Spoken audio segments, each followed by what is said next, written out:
Big round of applause for Aubrey and Kristen for putting on the single greatest wedding of all time. And to Kyle for putting on a brief and amazing ceremony. And then we got Terry Gibson to give a great speech at the ceremony. How about a hand for him? If you get a chance tonight, stop over and talk to Terry for a brief conversation.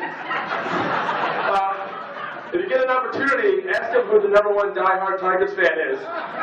Spoiler alert, it's him. And but it's also good to see that Josh's dad made it. I haven't seen him in like 8 years. That's awesome. I love you, Dad.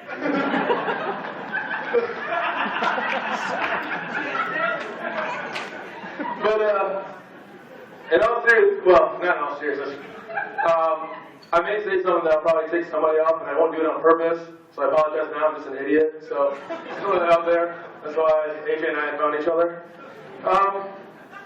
When AJ asked me to be his best man, I felt honored. I've been best friends with AJ since the 3rd grade, not the first, I guess you guys win that. But I want to give him and Kristen the speech they deserve, and I ran through so many ideas.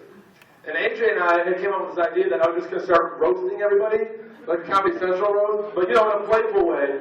But I'm not going to do that. Like, I'm not going to say, Bobby and Blake and Mike look like there's a before picture in a Hair Club for Men ad. I'm not going to say that, all right?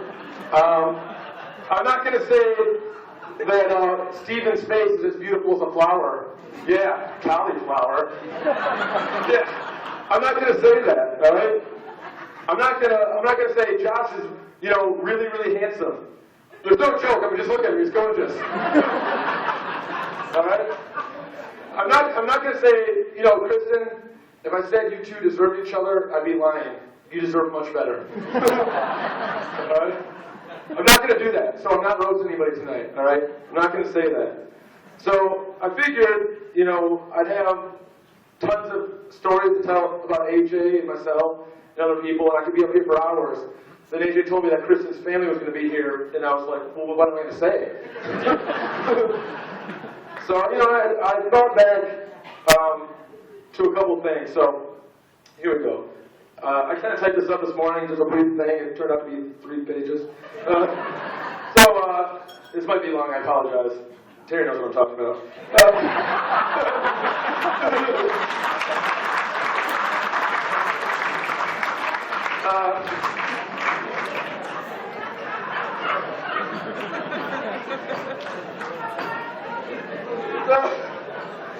AJ, I don't know, AJ and I have been best friends, like I said, since 3rd grade, and AJ's got an amazing, outgoing personality that a lot of people gravitate towards. That's why he makes friends wherever he goes. He makes them at school, he made them when he joined the Air Force, and he makes them when he started working at Home Depot. I don't think I've ever met, and this is like honest, it's not just me BSing you up here, I don't think I've ever met a guy that's like, that AJ Gibson, I do not like him. I mean, everybody loves AJ. He just brings out the best in everyone. Whether he knows it or not, if it wasn't for Aubrey, I would not have the confidence that I have today. Nor would I have the friends I have today. He brought that out of me and got me involved in a lot of activities that I probably would have done on my own. When we were younger, I was not as extroverted as I appear to be today. When we were young, he got me to join the Raiders flag football team, the single greatest flag football team of all time, coached by D. Dan Leyba. Suck on that, Steelers, Blake. When I got older, he helped me join the wrestling team. I was going to play basketball, but apparently there was no spot for me because I was just too good. So I joined wrestling. So a lot of you know that AJ was a pretty accomplished wrestler, and he even made it to States when he was a wrestler. But what a lot of people don't know is that AJ got his roots wrestling years and years ago. Back when we were in 3rd grade and 4th grade, AJ, myself, Carl Johnson, who's not here today, and Josh used to wrestle a lot in AJ's backyard. And Josh's mom even made us some sweet uniforms. Josh and I were the Smashers, clever name, and AJ and Carl were the Crushers. I believe me and Josh won most of those matches. I'm just saying. Now, when we were in 3rd grade, that was like super cute. You know, 3rd grade, we're wrestling. However, when we're in 10th and 11th grade, and AJ and I are still wrestling in his backyard, not so much cute, but more awesome. AJ had many aliases in his wrestling career, but none was more vicious than the Enforcer, Aubrey Gibson. I myself was Mr. Beefcake. Every man wanted to be me, and every girl wanted to be with me. Nothing's changed. So, the Enforcer and the Beefcake were not friends out in the squared circle. We had many battles in the SBW. That's Suicide Backyard Wrestling, for those of you who don't know. Look up the videos, they're on YouTube. But then after a while we decided, you know, we should probably get some girlfriends. So we stopped wrestling, because believe it or not, AJ and I, back in the day, were not what we'd call good with the ladies. I remember this one time, this is going to be on forever, I apologize. I'm not even halfway done yet. I do remember this one time, before internet dating was cool, AJ and I used to hop on the old AOL chat rooms and try to find some chicks. You know, ASL, sex location. So this one time, AJ and I decided to go see Varsity Blues. So we went to see the movie. We wanted to see it, you know, it looked cool. And then shortly after we got home, these chicks that we were messaging on got a hold of us and wanted to go see a movie. What movie? Varsity Blues. What theater? The same one we just went to. What day? That day. We went and saw Varsity Blues twice in one day at the same theater. James Vanderbeek didn't even see the movie that often. So that's why his favorite movie to this day is still Varsity Blues. Fast forwarding, one of the hardest days of my life, and for me and Bob and Josh and Blake and a lot of other people here, was when AJ joined the Air Force. I remember crying up a storm when he was leaving, because I wasn't sure what to do, but it would have been a lot different to live every day without my best friend being right there next to me. Because it's usually just a given that we were going to hang out every day. But what turns out to be a blessing in disguise is like a year and a half later, he got stationed in Panama City. And so Blake and myself got a bright idea, along with a couple other people, to drive down to Panama City and party with AJ and Eric. And it just so happens that AJ had a fake ID, and we're 19 and 20. And I'm not going to tell any more of the story, but let's just say they found me passed out under a van, and the whole parking lot knew I had a good time. But then AJ moved back home, and it's like we didn't miss a beat once he got out of the Air Force. He introduced me, once again, to a lot of new things, like this crazy thing called MySpace. It's awesome. Then he actually helped me out in a lot of hard times. I was kind of down on my luck at one point, and he let me move into his house. He even let Brian move in too when he was on tough times. He's just a giving guy. And he also got me a job at Home Depot. And you know, that's where I worked for like 6 years, and I actually met, you know what, let's go back a second. So when we lived together, I want to tell the story. I just thought it. So,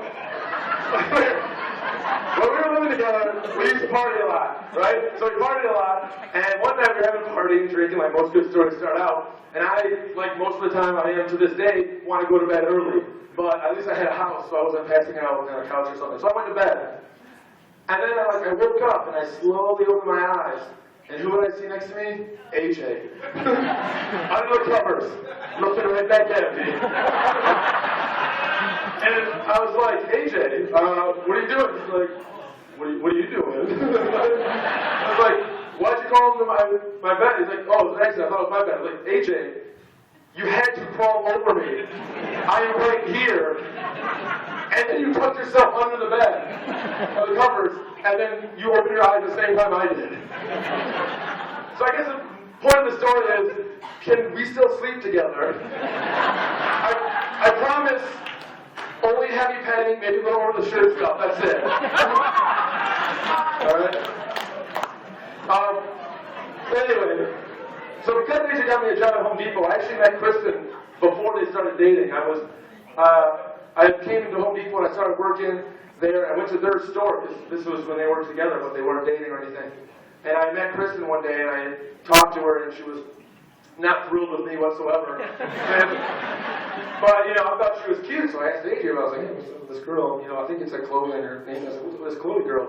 It's like, oh, you know, she's, you know, she works at anime or whatever, but, you know, we started talking to her, and I could tell kind of like the way he was talking that he really liked this girl. But he's telling me how she had a boyfriend and all that, and I was like, oh, that's okay. I was like, so I get this.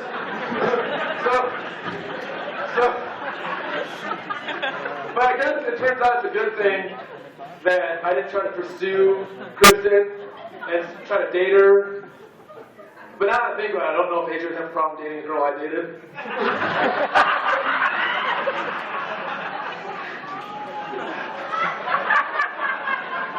Hey, Becca. So, after a while, the stars aligned, and AJ and Kristen started dating, and I thought it was something special. I mean, to find a girl that would put up with AJ, not only AJ, but also put up with me, was amazing. You know, I've never seen AJ happier than when he's with Kristen. Time came, then the time came when he was going to propose to her, and I saw happy for both of them. If any one of you have not seen the proposal video, do yourself a favor. I think it's still on YouTube, maybe Facebook. Find it. I cried. I'm a baby. But these two have brought so much joy to everyone around them. You can just look around the room, up here, the bridesmaids, the groomsmen, and each person can attest on how much they mean to each of us, one another. And I kind of want to leave you with this one thought, and I'm kind of paraphrasing this. It's from that great speaker, Michael Scott from The Office. Webster's dictionary defines wedding as the melding of two metals with a hot torch. Your hot torch is love, and you two metals, you're gold medals.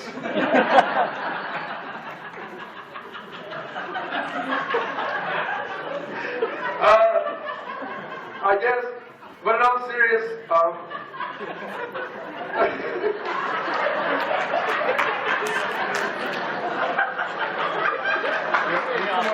Yeah!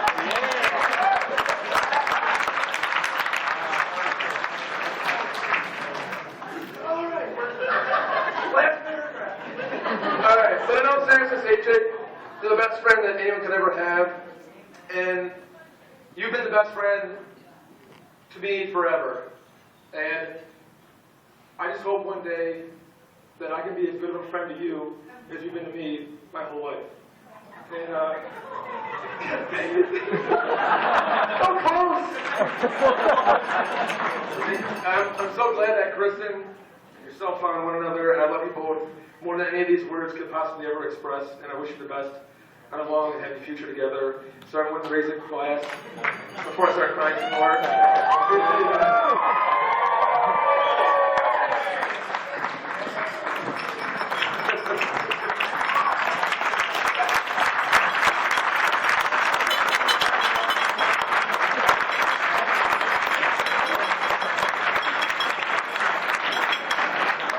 Doing the evening's blessing will be Ron Spears.